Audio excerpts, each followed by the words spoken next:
কথিত রয়েছে দেবী কৌশিকী হলেন আদ্যাশক্তি মহামায়ার এক রূপ। এই কৌশিকী অমাবস্যায় শুম্ভ ও নিশুম্ভ নামে দুই অসুরকে বধ করেছিলেন দেবী। এই দুই অসুরের কাছে ছিল ব্রহ্মার বরদান। তিনি তাদের বর দিয়েছিলেন যে কোনো অজনী সম্ভূত নারী তাদের বধ করতে পারবেন। আর কৌশিকা থেকে সৃষ্ট কৃষ্ণবর্ণ দেবী এই দুই অসুরকে বধ করেন।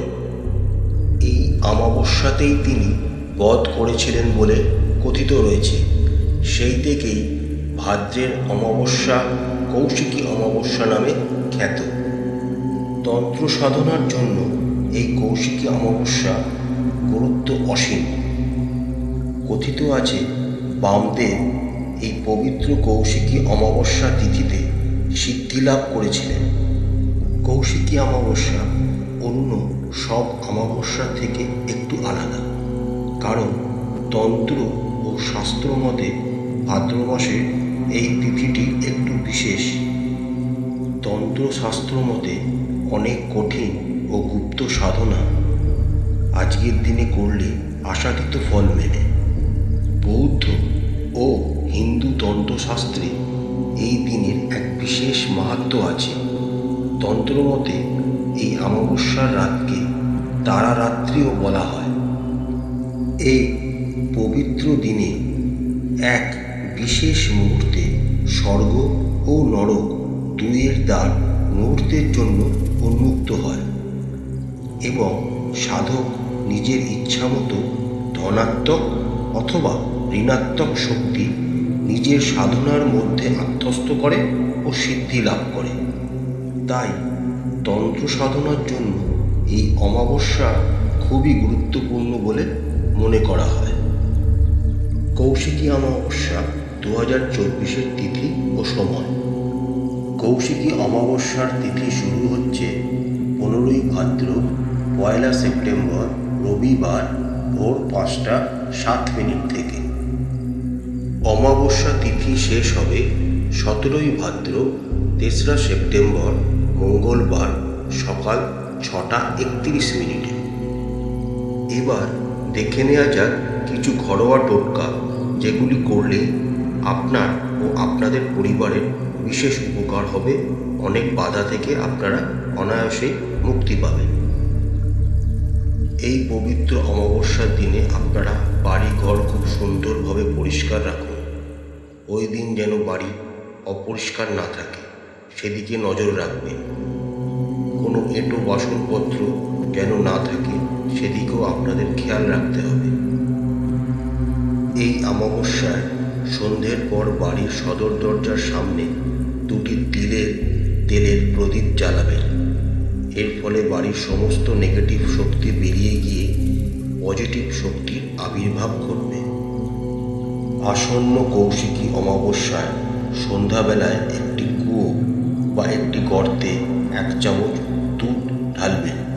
তাতে আপনাদের জীবনের সমস্ত বাধা বিপত্তি দূর হয়ে যাবে। এই দিনে একটি শুকনো নারকেল, অর্থাৎ নারকেলের ভেতর যেন জল না থাকে এমন নারকেল নিয়ে তার একদিক ফুটো করে সেই ফুটো দিয়ে চিনি ভেতরে পুড়ে দিতে হবে।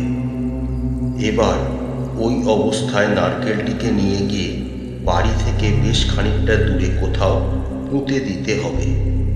লক্ষ্য রাখবেন যেন ওই ফুটোটা উপরের দিকে থাকে, আর এই কাজটি করার সময় আপনাদেরকে যেন কেউ না দেখতে পায়।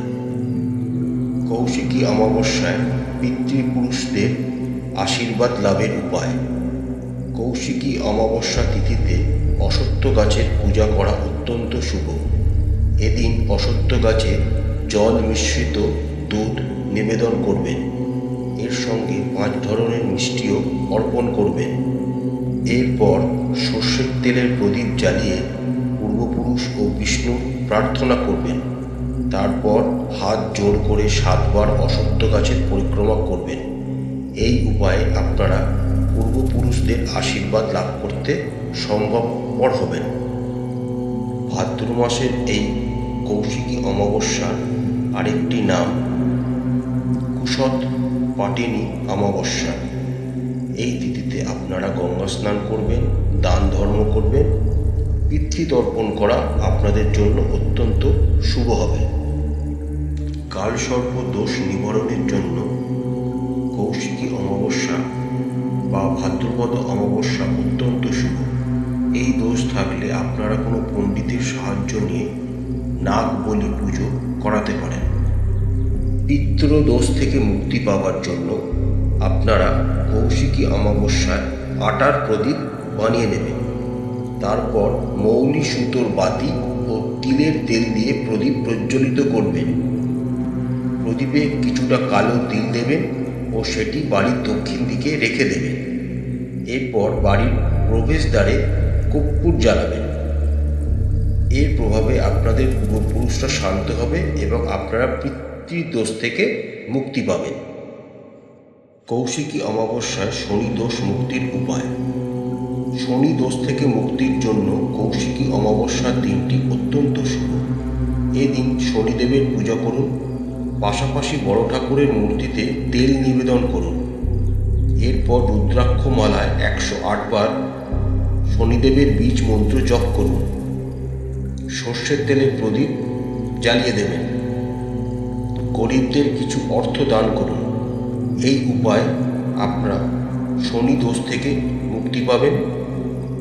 পাশাপাশি শনির সাড়ে সাতি ও ধাইয়ার কুপ্রভাব থেকেও আপনারা বাঁচতে সফল হবেন।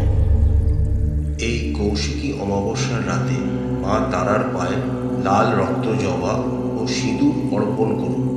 তাহলে আপনাদের জীবনে সুপ্রভাব আরও বাড়বে। তার সাথে আপনারা যদি সদর দরজার কাছে একটি প্রদীপ জ্বালিয়ে দিতে পারেন তাহলে আপনাদের আরও শুভ হবে। যারা পরিশ্রম করেও ফল পাচ্ছেন না তারা কৌশিকী অমাবস্যার রাতে জল ভর্তি একটি নারকেলকে 5 টুকরো করবেন। সারা রাত বাড়ির দুয়ারে সেই টুকরোগুলিকে ফেলে রাখবেন। সকালে উঠে সেগুলিকে দূরে কোথাও ফেলে আসবেন। কৌশিকী অমাবস্যার দিন আটা মেখে গুলি তৈরি করুন এবং সেগুলিকে মাছকে খাবার হিসাবে দিন। এতে আপনাদের সৌভাগ্য বৃদ্ধি পাবে। কৌশিকী অমাবস্যার দিন মহাদেবের পুজো করুন। তাতে আপনাদের কুষ্ঠিতে যাদের কালসর্প দোষ আছে তার প্রভাব অনেকাংশে কমে যাবে। আশা করছি বন্ধুরা আপনারা সবাই খুব ভালো থাকবেন। মা তারা আপনাদের সবাইকার মঙ্গল করুন। আমাদের চ্যানেলটি ভালো লাগলে লাইক করবেন, শেয়ার করবেন, সাবস্ক্রাইব করবেন। নমস্কার।